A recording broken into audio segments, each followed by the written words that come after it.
But let's go ahead and move over to topic number one. And it's kind of sad, but I want to talk about it. And that has to do with brother Ryan Coogler. You know, he's the director of Creed, Fruitvale Station, Black Panther 1, and of course, Black Panther 2. But you see up there in the quote, it says it's hard. And what are we talking about? We're talking about Black Panther. And I have the report right here from Collider. This is topic number one. It says Black Panther 2.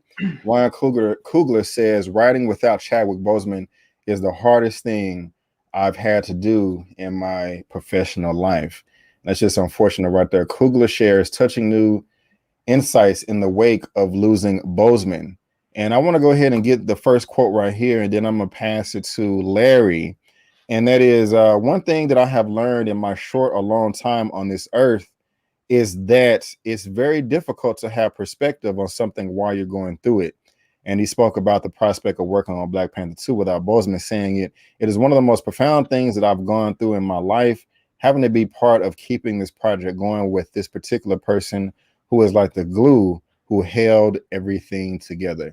It breaks my heart that he's going through this, that we all are, that we lost this brother. But Larry, I'm coming to you first, man. You know, what's your opinion on this? What's your take on this? How are you feeling? I mean, I can understand why he's feeling some sort of way, and you know, but I'll tell you, I haven't heard anything from him about where he stands on recasting T'Challa, and I really I want to hear from all these other Black celebrities out there that are doing their thing, others that have been in the movie, you know, Michael B. Jordan, Lupita, the rest of them, what's her name that played Okoye? I want to hear from all of them, right? With their hopefully saying yes, we should recast T'Challa, because I mean, right now I'm feeling like all we hear is about Kevin Feige saying no, we're not. He's done, blah, blah, blah. And we're not hearing any pushback publicly. And I'm feeling like that's sort of the nudge they need to let people know, hey, this is Chadwick Boseman was an actor. He played a character. The character is not dead. Chadwick Boseman is. That may sound cold-blooded, but that is the cold, hard facts. T'Challa was created back in, what was it, 67 or something like that? Right. Chadwick Boseman is a character, is an actor who played that character, and we need to move on from the fact that he's no longer with us. I'm not saying we have to move on from that. Personally, you can still mourn him, but as far as T'Challa is concerned, he needs to be recast. There's all kinds of stories that can be told. I mean, I'm not talking about just a story here, but there's years, I mean, decades of stories, right? And they can be told. Right. I do agree. I do agree with you 100%. And let me go ahead and pull up this second quote right here real quick before I come to OneTakeBigDog. Even so, the director wants to honor the work he and Boseman did together, stating that this one hurts and stings, but it's also indirectly motivating, and added, I'm incredibly sad to lose him, but I'm also incredibly motivated that I got to spend time with him. OneTakeBigDog, how are you taking all of this? I completely understand it, because like they built a relationship with each other. And can y'all hear me? Yeah, we can still hear you. Keep going. Yeah. Well, like they built a relationship with each other, and you have to. I get it, because you got so close to somebody, and then you have to completely write a script without that person. Even if he would have had to like recast the role, it still would have been hard for him, no matter what, still writing this film, because I've never been in the film, and I don't know what the relationship is between like the director and the actor, but you've seen how it came on screen that these two had a connection with each other, and he was able to bring out the best in Chadwick Boseman, and Chadwick Boseman was able to put what he had written down on paper, the best, were portrayed in the best way on the film. So him having to write a completely different script, continuing on with this enormous legacy that we know that what Black Panther did for so many different people, especially black people, of course it's going to be painful for him. Like, and it's tough. Yeah. I think that Ryan Coogler needs to just expect. He should know it's going to be tough, like Big Dog said, but he needs to also understand that if and when you do recast T'Challa, don't expect that same relationship. Right, expect definitely. a good relationship, and maybe it's just as good, or maybe it's better in a different way, but don't expect that same relationship, because if you're looking for that, you're never going to get that same vibe. It's always going to feel different and forced. So just have a different relationship and let it be. It's sort of like, I mean, it's maybe a bad analogy, but it's like dating different girls. You break up with one girl, when you move on to the next, you don't expect that the new girl to be the same as the old. Exactly. And if you do, you end up in a terrible situation with the new girl. Right on. And before we move on, let me go ahead and bring in my third guest to the show. That is the stock market master genius, I like to call him, and that is Mr. Brother Lamont. How you doing, sir? Man, how the hell am I supposed to live up to that? God, hey, man, I'm just telling the truth. You know, stock market master genius. What's up, bro? Man, my daughter listening to this stuff, man. She's gonna expect us to be worth $10 million by the time she's 10 years old. Hey, like, man, Daddy, you might be. I believe in you, my you bro. might be. I believe in you, man. You don't and know. I hope she spends it all. No. I hope she gets accepted to Princeton and Harvard at the same time. Well, that's fine. Yes. That's fine. And then decides to go to Yale for grad school. All of the Ivy Leagues. Wherever she want to go, man. We got funds placed aside growing for that. So she won't be taking me to the cleaners. Already. You doing all right though, my brother? I'm good, man. How about you, fella? What's up, One Take? Going on? What's going on? What's going on? Good, brother. Good. Yeah, man. I feel you, man. And I thank you for being here, Lamont. You came right on time. We on the first topic right here. Just talking about how Mr. Coogler is feeling about how difficult it is for him to move on with Black Panther 2. And it is actually your time. We talked about two of the quotes. I'm just going to go ahead and bring up this third one, and I'm going to pass to you. As Coogler said, you have a professional life and you've got a personal life. Personal life, I'm going to say that when you work in something that you love, those things blend. They come together.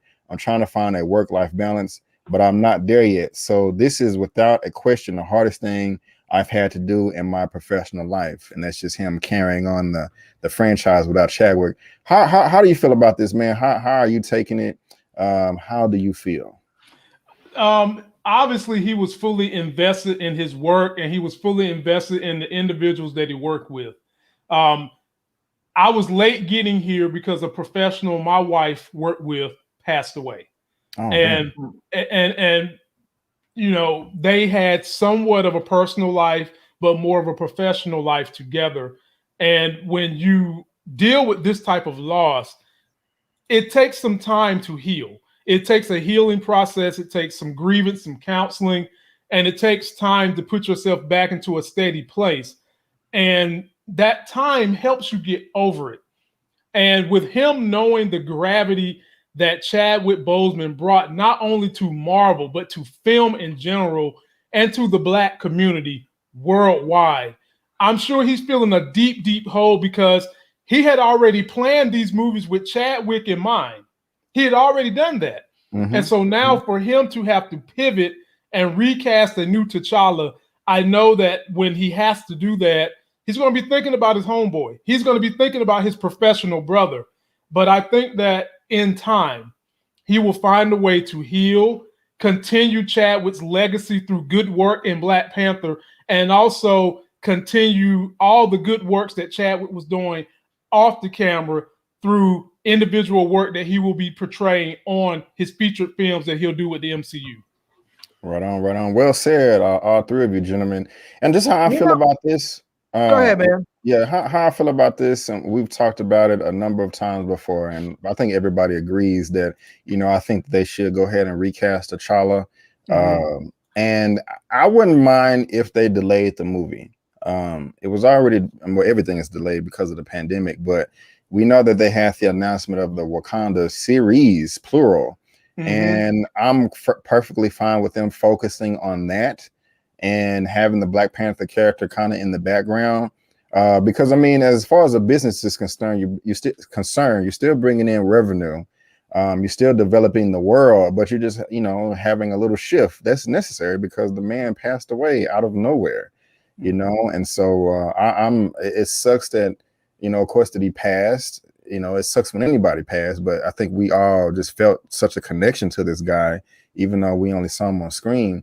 And I know it's really hard on Ryan Coogler, but I just want this brother to take his time because, while I do want to see it, I don't want this thing to be rushed, and I don't want him stressing himself out, and I don't want anybody being stressed out. I mean, it's not going to be the same, but I just want everybody involved in front of the camera and behind the camera to be in the best mental space that they possibly can be in when they proceed with this franchise. And Larry, I think you were about to say something. Yeah, there were 2 points I wanted to make. One is I think when you work in Hollywood, it's probably a little bit more difficult in some of these cases like this where someone dies because Hollywood is so based on relationships, and you hear about actors who say, "Oh, I don't want to be in this project because I didn't want to work with so-and-so," or "I signed on to this project because so-and-so was doing it." And I mean, you look at, there's been throughout Hollywood, there's been groups of friends that you see that work together time and time again. You look at people like Seth Rogen and James Franco and what's the other kid's name? I forget his name. He's always Jonah Hill. Jonah Hill, yeah. Mm-hmm. I mean, you see people like that, and then it's the same thing when you look on the black side. Black Hollywood's even smaller, and you see where a lot of black actors are constantly working together, and there are some people who don't like each other and they don't work together, but there's a lot of other people who like each other and they make movies together, they write movies together, and so I think it's we just saw one. It was a terrible example, but you look at like Eddie Murphy and Arsenio Hall, I mean, they were together, they did that movie. Arsenio came back and did that movie because Eddie was in it. That's his boy, Right. So I mean, in that sense, it's more difficult because you have these people who are you work with, but they're also your actual friends. So on the other part that I have to take a little issue with, and maybe this is a bit of denial on some of their sides, but this whole thing about this came out of nowhere. We didn't know. I believe the public didn't know. I believe the media didn't know. I don't believe for a second that the producers and Disney didn't know, because anytime you have to do one of these big budget films, all these actors have to go get physicals so that they can get insurance, because all these films are insured. You can't have an actor that's worth, $100 million or something fall out on your set. And they say, well, they had a heart attack because of all the stress you put on them. And there's no way to disprove it when they get a physical and say, well, no, this person had a heart condition beforehand. So, we knew about this. We took precautions so they weren't put under undue stress. So I'm certain that they were aware of his physical limitations, and knowing that, I think they should have taken that into consideration with the possibility of writing around that, or writing for the possibility that he might not be here. Because this is a business. I mean, I don't want to sound cold-blooded, but this is first and foremost a business. Hollywood is not there for people to make buddies and make friends. They're there to make billions of dollars. I respectfully disagree with that. I mean, I agree with the first part you said, Larry, as far as them doing the physical and stuff, getting checked out for insurance. 100% agree there. And initially, I was thinking to myself, okay, I'm sure that Bob Iger or Bob Chapek, I think Bob Iger was the CEO at the time, and Kevin Feige, they knew. Yeah, one of the Bobs. But I honestly don't think, because he signed on to the role in 2014. And that's when he signed his 5-picture deal. And I don't think he was diagnosed until 2016. Right. So he was already the ink was already dry. Yeah, but they get physicals for every single movie because every movie is insured individually. Man, I don't know, but no, he's right. I'm telling you, that's the way it works. Right. Each movie, oftentimes these companies set up individual corporations or individual LLCs for that one specific movie, and they have to get insured for every single one of them. So that's true, but all the movies was filmed prior to 2016, though, Larry. They filmed Endgame and Infinity War together, and then just went back and did reshoots for Endgame. Right. So and if somebody has a 5-picture deal, are you saying, oh, you're sick now, we're just gonna cut you away? I mean, I'm I not don't saying know. that they do that. What I'm saying is maybe what they have to do is either one, they move up production, or two, maybe what they have to do is consider, hey, you may not, if you're really sick, you may not be here for a production that's going to occur in 5 or 6 years. So maybe we have to consider finding a different actor for that role. Yeah, but I think that this was a fine point between what Larry is saying and what B. Avery is saying, because they had already pretty much filmed all his roles prior to 2016 when he was diagnosed. I think he got diagnosed late 2016, and they had pretty much got done filming with everything by that point in time. But you've got some people in the comment section, and I think we've all said we on the same train of when you get the next T'Challa, who could carry that next T'Challa? And I think we have all agreed Denzel Washington's son, John David Washington, could do it because there's already a legacy between his father, Denzel Washington, and Chadwick Boseman that people didn't even know about because neither one of the individuals was worried about the clout that comes with talking about the different favors Denzel does. And so for the people in the comment section, I'm putting out there John David Washington. If he wants to roll and if he's got the chops to do it, I think he's got the charisma to be the next T'Challa. I agree. Well, let's go ahead and move on to let's go ahead and Hold move on. on. Can I say one thing real quick? Go ahead. I think the biggest issue probably occurred when Kevin Feige came out and made an announcement.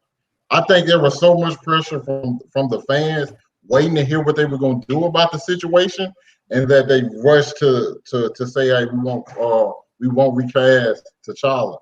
I think that was a mistake first came in. I can see that. Yeah, you should not make business decisions when you're in your feelings. Yeah, no, you just shouldn't do it.